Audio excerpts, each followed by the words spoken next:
Hello les scopeurs. Aujourd'hui, on va scoper Periscope. Tiens, c'est marrant ça. Scoper Periscope. Non, pas tant que ça en fait. Bon, donc je disais, on va parler de Periscope. Non.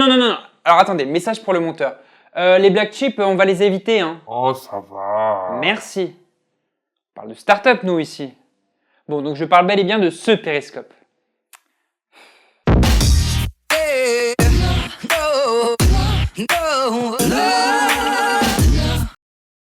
Si vous vivez en France et que vous ne vivez pas dans une grotte ou dans le Jura, ici, j'y ai été et franchement, n'essayez même pas de contacter le monde extérieur, ça ne marche pas. Bon, mais si ce n'est pas votre cas, alors vous avez forcément entendu parler de ce que les médias ont vite fait d'appeler l'affaire Aurier. Cette vidéo qui tourne sur le net et qui fait scandale parce qu'un joueur de foot y tient des propos qu'on pourrait qualifier d'insultants envers son entraîneur Laurent Blanc. La voici. Il a dit Laurent Blanc, il suce la tête ou pas? Il lui prend les couilles, mon frère. Il prend tout, cousin. Il a dit Laurent Blanc, il fait souvent la folle ou pas? C'est une fiotte. Cette vidéo ayant été tournée avec l'application Periscope, il serait peut-être intéressant de savoir de quoi on parle. Il a fait quoi? Il a filmé avec un périscope? Oh, et puis ça fait longtemps que j'ai arrêté d'essayer de comprendre ce que font les jeunes de nos jours. Mais non, c'est simple. Periscope est une application appartenant à Twitter qui permet de se filmer et de diffuser en direct ce que l'on filme. Bon alors, chez Periscope, ils ont décidé d'appeler celui qui filme un scopper. Mais comme pour moi, un scopper, c'est vous et moi sur cette chaîne, bah on va les appeler plutôt périscopeurs pour plus de clarté.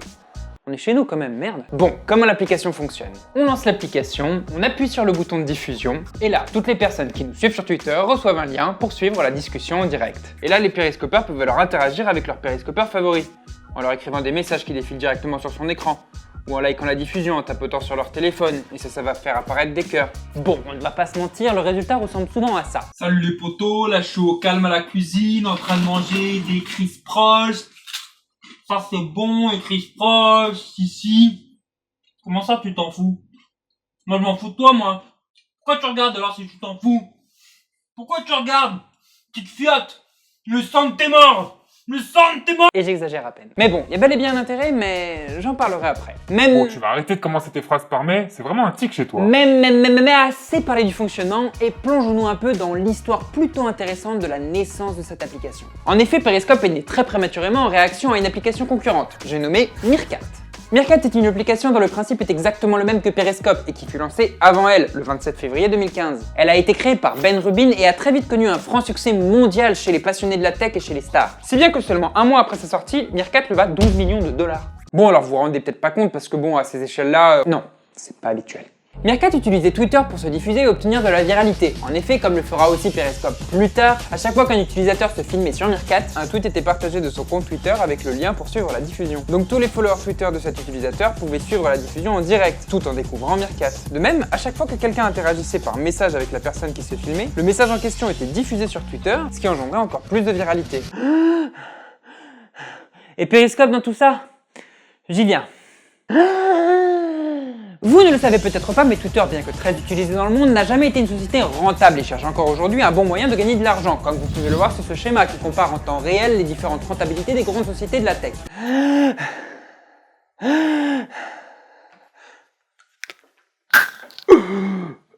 Merci.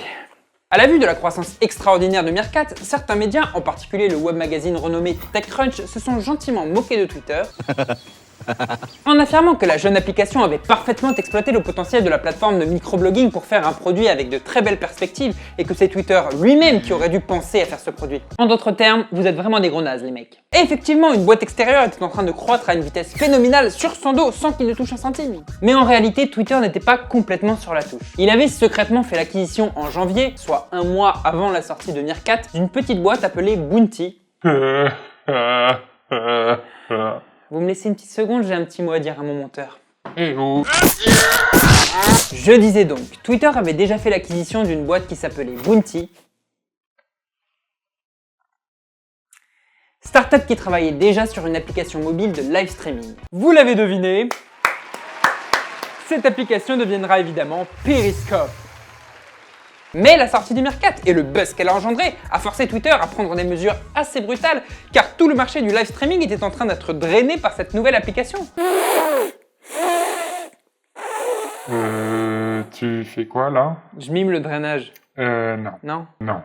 Ok. D'abord, le 13 mars, Twitter coupa l'accès de Meerkat à son social graph, c'est-à-dire qu'en gros, ils les ont empêchés d'utiliser Twitter comme plateforme de diffusion.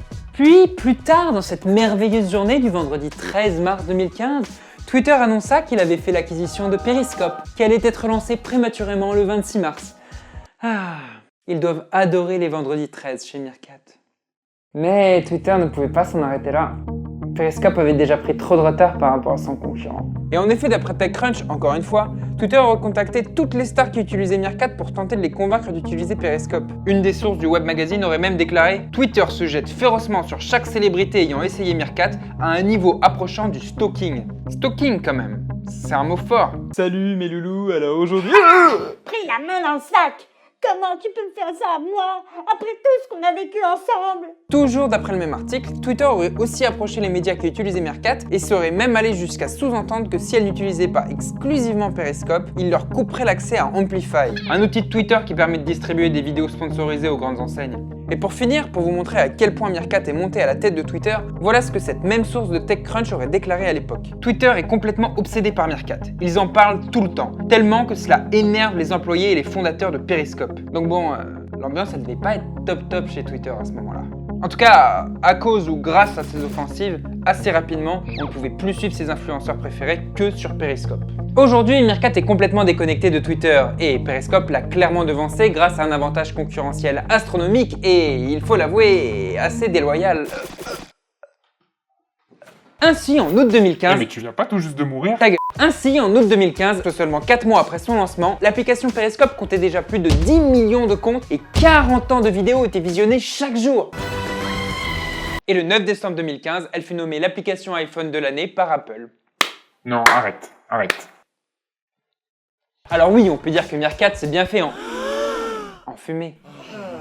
Mais bon, au final, Twitter lui a quand même permis d'obtenir une belle base d'utilisateurs avec laquelle commencer. Et aujourd'hui, l'application continue d'évoluer en parallèle de Periscope et a mis au point un nouveau système de viralité, mais qui s'appuie sur Facebook cette fois-ci.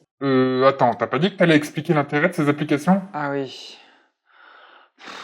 Bon alors, le fait que des produits comme Periscope et Meerkat soient un succès n'est pas très étonnant en soi. Plus immersif que Twitter, ce type d'application est clairement un moyen encore plus intéressant pour les stars et autres influenceurs d'interagir directement avec leur public. Le fait que les deux produits aient été très médiatisés très vite est donc tout à fait normal. Mais ce qu'il est intéressant de constater, c'est que, de par sa nature même, ce produit est voué à ne jamais cesser de faire parler de lui. Bah oui, parce qu'avec ça, les influenceurs répondent en direct à leur public. Donc forcément, ça les pousse à une spontanéité beaucoup plus importante qu'avec Twitter.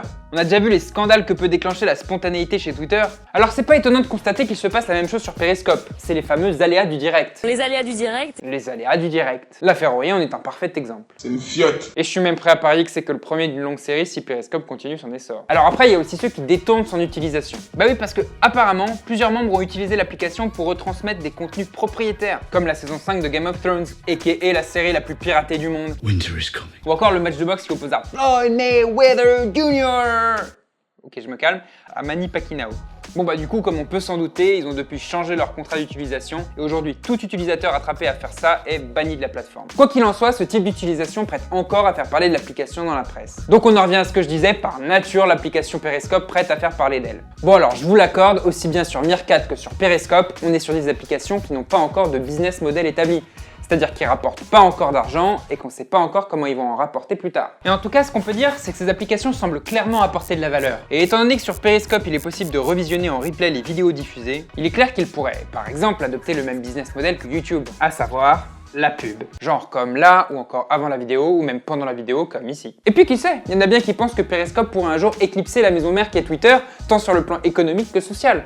Alors, attends de voir. En tout cas, dans cette histoire, bien que les deux concurrents, Meerkat et Periscope, étaient tous les deux par nature destinés à être médiatisés, c'est bel et bien Periscope aujourd'hui qui est manifestement sorti du lot. Et vous l'avez compris, ce n'est pas tellement parce que les médias ont particulièrement aimé le produit, ou parce que l'application était bien meilleure que ses concurrents, mais plutôt bel et bien parce que Twitter y a mis les moyens. En conclusion... Ah, enfin. Va te faire f***. En conclusion, je dirais que cette histoire est une très belle illustration du dur monde de la concurrence. Bah oui, parce que, contrairement à ce qu'on pourrait penser, c'est pas la société qui a le meilleur produit qui l'emporte. C'est celle qui a la meilleure stratégie de conquête de son marché et souvent les meilleurs avantages concurrentiels. Ici, c'est clair que le rachat de Periscope par Twitter lui a donné des armes absolument redoutables, et c'est ce qui l'a rendu quasiment imbattable dans la conquête de son marché. Ce schéma s'est déjà vu plein de fois ailleurs, par exemple dans la guerre entre Dailymotion et YouTube. Les deux produits étaient sortis en même temps, et en termes de qualité, Dailymotion était au moins égal à YouTube, si ce n'est supérieur. Évidemment, la dominance de YouTube aux USA et son rachat par Google ont changé la donne. Ah, pris la main dans le sac.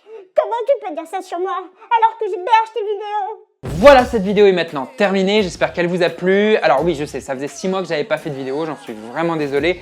YouTube n'est pas mon métier et j'ai été très occupé cette fin d'année 2015. Mais bon, là, je vais essayer de tenir un rythme un peu plus soutenu.